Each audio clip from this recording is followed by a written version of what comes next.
నమస్కారం.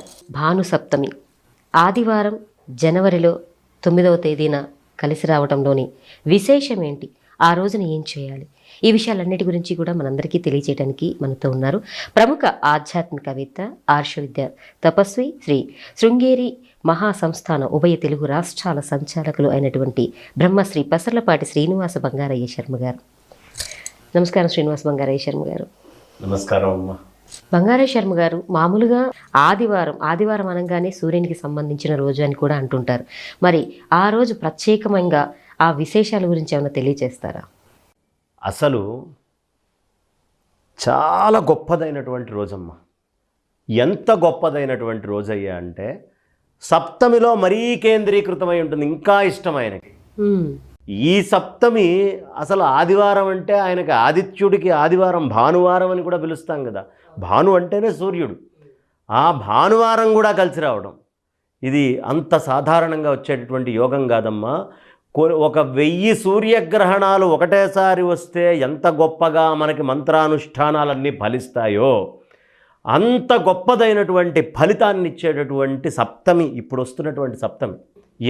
ఎవరికైతే సూర్యనారాయణమూర్తి అనుగ్రహం కావాలి అని కోరుకుంటున్నారో వాళ్ళందరూ ఈ ప్రపంచంలో దేవుడు లేడు అని వాదించేవాళ్ళు ఉంటారు, లేదు ఇంకొకటి లేదు అని వాదించేవాడు ఉంటాడు.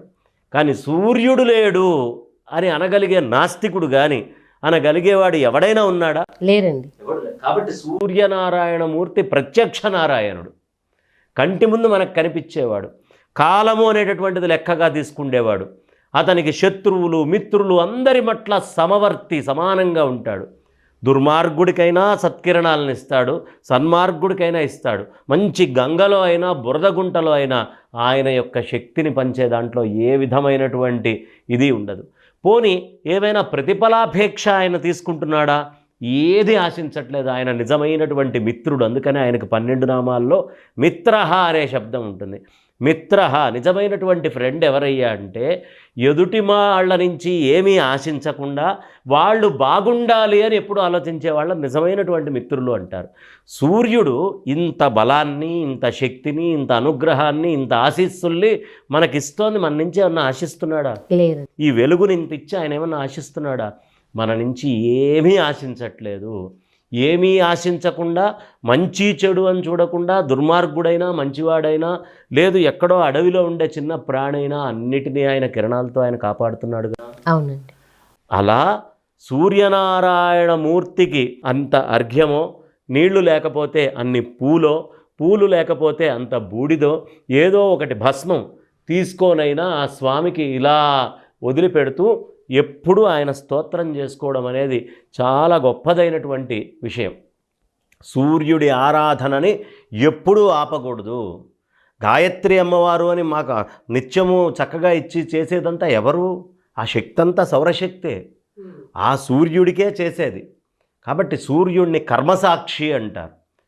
ఆరోగ్యం భాస్కరాదిచ్చేత్, ఆరోగ్యాన్ని ఇచ్చేటటువంటి వారు ఎవరయ్యా?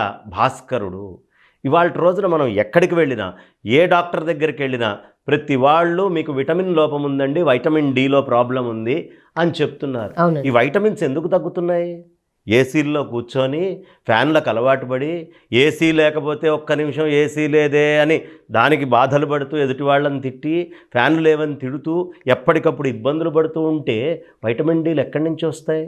చక్కగా సూర్యనారాయణమూర్తి యొక్క శక్తిని శరీరం నందు గ్రహించడానికి యోగ్యంగా ఎప్పుడూ శరీరాన్ని సిద్ధం చేయాలి. కాస్త చెమటలు పట్టిన ఆయన ఉక్కిరి బిక్కిరి కావటం ఇవి చేయకూడదు. సూర్యుడి యొక్క చెమటలో చాలా గొప్పదైనటువంటి శక్తి ఉంది. కాబట్టి చక్కగా ఆ సూర్యోపాసన చేస్తే మనకు అవసరమైనటువంటి ఆ కిరణా శక్తి మొత్తం కూడా వస్తుంది. అసలు ఈ సూర్యుడు ఎలాంటి సూర్యుడమ్మా? ఎంత గొప్పవాడు సూర్యుడు! సూర్యుడి యొక్క ప్రత్యేకత చెప్పుకోవాలి అంటే మనం ఏ కార్యక్రమం చేసినా విజయం రావాలంటే సూర్యుడు. అవునండి. అసలు ఏ కార్యానికైనా విజయాన్ని ఇచ్చేవాడు సూర్యుడు. అంత రావణుడితోటి యుద్ధంకి వెళ్ళినటువంటి రామచంద్రమూర్తి ఎలా గెలవాలా అని ఆలోచిస్తున్నటువంటి సమయంలో అగస్త్యుల వారు ఆదిత్య హృదయం చెప్పారు. ఆదిత్యుడి యొక్క హృదయాన్ని నువ్వు పారాయణ చేస్తే రావణాసురుడి మీద విజయం వస్తుంది. రాముడికే ఆదిత్య హృదయం వల్ల రావణాసురుడి మీద విజయం వస్తే మనకి విజయం రావాలంటే ఆదిత్య హృదయం కాదు, ఆదిత్య హృదయాన్నే మనం చేసి తీరాలి. మరి ఆ రోజుని ఏం చేయాలంటారు? ఆ రోజు చాలా విశేషమైనటువంటి పూజా ప్రక్రియ ఉందమ్మా. ఆడవాళ్ళందరూ కూడా పొద్దున్నే లేచి, మగవాళ్ళు ఎవరైనా సరే పొద్దున్నే లేచి స్నానాలు చేసి, ఈ స్నానాలన్నీ పూర్తయిన తర్వాత ఆడవాళ్ళు ఏం చేస్తారంటే ఇంటి బయట ముగ్గు వేస్తారు, రథం వేసి ఆ రథం ఒక దగ్గర నుంచి ఒక దగ్గరికి వేస్తూ వెళ్తారు. ఇదే మాళవ దేశంలో ప్రత్యేకత ఉంది. ఆ తర్వాత ఉండేటటువంటి దాంట్లో స్వామి గుర్రాలు రాగేటటువంటి రథంలో కూర్చుంటారని. అసలు 7 అనేటటువంటి సంఖ్యకి స్వామికి చాలా సంబంధం ఉంది. సప్తాశ్వరథమారూఢం, సప్తాశ్వము అని ఒకటే రథము అది లాగుతుంది అని చెప్తారు. అది కాకుండా 7 గుర్రాలతోటి కూడినటువంటి రథం ఉంది అని కూడా చెప్తారు. ఆయన కిరణాలన్నీ విబ్జియార్, 7 రకాలైనటువంటి కిరణాలతోటి భూమిని ఆయన కొడతాడు. అందుకని సప్త సంఖ్య మన వాళ్ళు ఏనాడో చెప్పారు. ఇప్పుడు వైలెట్, ఇండిగో చూసుకోండి, మనం blue, green, yellow, orange, red, VIBGYOR 7గా. అని మరి 7 సంఖ్య ముందు చెప్పింది ఎవరు? వేదాల్లో కాదా?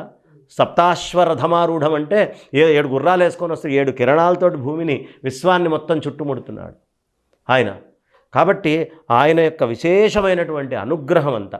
ఈ స్వామివారు ఏ విధమైనటువంటి పూజా విధానాలు చేయాలి అంటే ఇందులో కూడా మళ్ళీ స్వామి మూర్తుల్లో తేడా ఉన్నాయమ్మా. మీకు ఇప్పుడు కనుక వెళ్తే మగి బ్రాహ్మణులు అని ఉన్నారు. మగి బ్రాహ్మణులు ఎక్కడి నుంచి వాళ్ళయ్యా అంటే అజర్బైజాన్కి చెందినటువంటి వాళ్ళు. అజర్బైజాన్ మొన్న యుద్ధం జరిగిందిగా, అజర్బైజాన్కేను వేరే, అక్కడ అగ్నిహోత్ర దేవాలయం ఉంది. ఈ రోజుకి అక్కడ అగ్ని ఆరిపోకుండా ఉంటుంది. ఎలా ఆరిపోకుండా అగ్ని ఉందని ఆ గుడిని ఎవరు పాడు చేయరు. ఇప్పటికి వెళ్ళి దండాలు పెట్టుకుంటూ ఉంటారు. నిత్యం అగ్నిహోత్రం చేస్తున్నట్టే ఉంటుంది అజర్బైజాన్లో. అందరూ తురుష్కులే, అంతా ముస్లిమ్సే. మరి ఆ మధ్యలో ఆ గుడి ఈ రోజుకి దేదీప్యమానంగా వెలుగుతోంది. ఎక్కడి నుంచి అగ్ని వస్తోంది అంటే అది వాల్కనో కాదు, ఏం కాదు, ఎలా వస్తుందో తెలీదు. దాని మూలాలు ఇప్పటికి మేము కనుక్కోలేకపోయాం అని చెప్తున్నారు. కాబట్టి ఈ స్వామి యొక్క పూజ ఎక్కువ మగి బ్రాహ్మణులు చేసేవాళ్ళు. ఆ మగి బ్రాహ్మణులు సూర్యుడే సర్వస్వము అని సూర్యోపాసనని ప్రత్యేకంగా చేసేటటువంటి బ్రాహ్మణులు. కన్వర్షన్లో వాళ్ళందరూ వెళ్ళిపోయారు.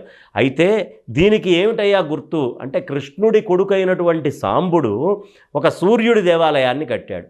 ఆ కట్టినటువంటి దేవాలయంలో ఇక్కడున్న పండితులు చేయడానికి అంగీకరించలేదు. అప్పుడు మగి దేశం నుంచి బ్రాహ్మణులను పిలిపించి, అంటే అజర్బైజాన్ ప్రాంతంలో ఉండే మగి బ్రాహ్మణుల్ని పిలిపించి వాళ్లతోటి ఇక్కడ పూజలు చేయించినట్టుగా సాంబుడి యొక్క కథలో కనిపిస్తుంది. కాబట్టి ఇలా రకరకాలుగా సూర్యోపాసన ఉంది. ఇందులో ఉత్తర మూర్తులు, దక్షిణమూర్తులు. దక్షిణాది మూర్తులకేమో యథాశాస్త్రీయంగా కలశాలు అంతా భక్తిపూర్వకంగా ఉండే సూర్యుడు. ఇదే మనం ఉత్తర ఆయనకి సంబంధించినటువంటి ప్రదేశానికి వెళ్తే ఆయనకి సూటు, బూటు, బ్రహ్మాండంగా సాక్సులు, షూజు. ఇప్పటికీ మీరు కోణార్క్ వెళ్తే మనకు కనిపిస్తుంది తూర్పు ప్రాంతం. ఈ ప్రత్యేకమైనటువంటి పండగని ఎవరైతే కోణార్కంలో చేసుకుంటారో, అలాగే కోణార్క్ కాకపోతే అరసవెల్లి ప్రాంతంలో చేసుకుంటారో, అలాగే మనకి ఇక్కడ నూజివీడి దగ్గర ఆకిరిపల్లిలో కూడా చాలా విశేషంగా ఈ సూర్యుడి యొక్క ఆరాధనను చేయటం అనేది సంప్రదాయంగా ఉండేది. ఇలా అనేకమైనటువంటి చోట్ల చేస్తారు. గృహిణులందరూ పొద్దున్నే లేచి ముగ్గులు వేసుకున్న తర్వాత స్నానపానాదులన్నీ పూర్తి చేసుకొని చిక్కుడు కాయలతోటి చక్కగా చిక్కుడు గింజలన్నింటినీ తీసుకొని చిక్కుడు ఆకుల్ని పెట్టుకొని రథం తయారు చేస్తారు. చిక్కుడు ఆకులతోటి 7 రథాలని తయారు చేస్తారు. లేదు అట్లా ఆకులు పెట్టి ఆ 7 ఆకులు దాని మీద, ఆ రథాల మీద ఒక్కొక్క దాని మీద ఒక్కొక్క ఆకు పెట్టి దాని నిండా చక్కగా సూర్యుడి కిరణాలు వస్తూ ఉండగా ఆవు పేడ పిడకలతోటి ఆవు పాలను పెట్టి ఆవు నెయ్యి వేసి అద్భుతమైన బెల్లం వేసి సూర్యుడి కిరణాలు పడే దగ్గర కనుక వండి ఆ పొంగల్ని 7 చోట్ల పెట్టి అక్కడికక్కడ సూర్యనారాయణమూర్తికి ఎవరు నివేదన చేస్తారో, కొంతమందికి 7 ఉంది, కొంతమందికి 14 ఆకుల్లో పెట్టడం అనే సంప్రదాయం ఉంది, కొంతమందికి 21 ఆకుల్లో పెట్టడం అనే సంప్రదాయం ఉంది. ఏదైనా 7 సంఖ్యని గుణించటమే. 7, 7 2 14, 7 3 21. కాబట్టి ఈ సప్త సంఖ్యాకమైనటువంటి ఈ స్వామివారి యొక్క పూజ నివేదన చేసి అది ఎవరు తింటారో వాళ్ళు ఎలాంటి అనారోగ్యాలనైనా తట్టుకొని బాగా ఆరోగ్యంగా ఉంటారు అని చెప్తారు. దీన్నే మనువు అని కూడా చెప్తారు. సూర్యుడి యొక్క కొడుకు వివస్వతుడు, అందుకనే వైవస్వత మన్వంతరే అని మనం చెప్పుకుంటాం. దానికి మనకి రకరకాలైనటువంటి కథలు ఉన్నాయి. మృత్యు సోమకుడు అనే రాక్షసుడిని చంపడానికి ఆ స్వామి వైవస్వతుడి చేతిలో పట్టం, అలా ఒక చేపగా వచ్చి అర్ఘ్యప్రదానం వదులుతుంటే సూర్యుడికి పడేటప్పటికీ ఆయన ఏం చేయాలి, రక్షించు రక్షించు అనేటప్పటికి చిన్న దీంట్లో వదిలేశాడు. అది మరుసటి రోజు కమండలం అంతా నిండిపోయి నన్ను ఇంకా రక్షించు అంది. దాన్ని తీసుకెళ్ళి బావిలో వేశాడు. బావంతా నిండి నన్ను రక్షించు అంది. దాన్ని పైకి లేపి తీసుకొని వెళ్ళి చెరువులో వేశాడు.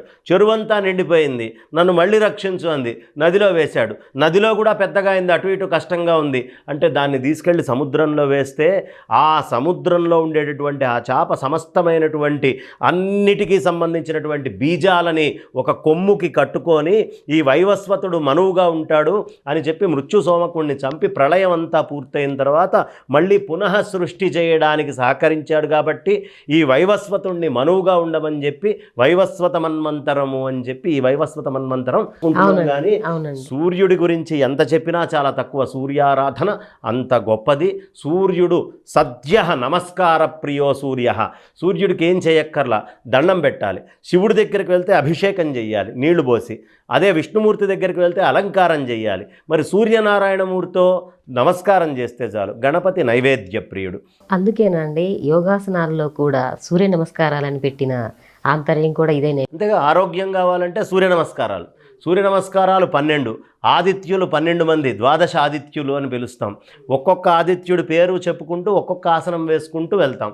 కాబట్టి ఈ ద్వాదశ ఆదిత్యులని వేసుకునేది ఆరోగ్యం కోసమే. ఆరోగ్యం కావాలి అంటే సూర్యనారాయణమూర్తే దిక్కు, ఇంకొకళ్ళు కాదు. చక్కగా మా అందరికీ కూడా కళ్ళు తెరిపించినట్లుగా మీరంతా కూడా వివరంగా తెలియజేశారండి.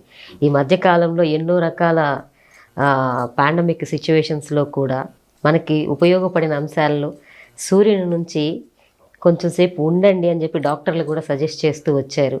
అది మనకి మన పూర్వీకులు ఎప్పుడో తెలియజేశారు. చాలా చక్కగా తెలియజేశారండి. ధన్యవాదాలు. వాసుదేవ.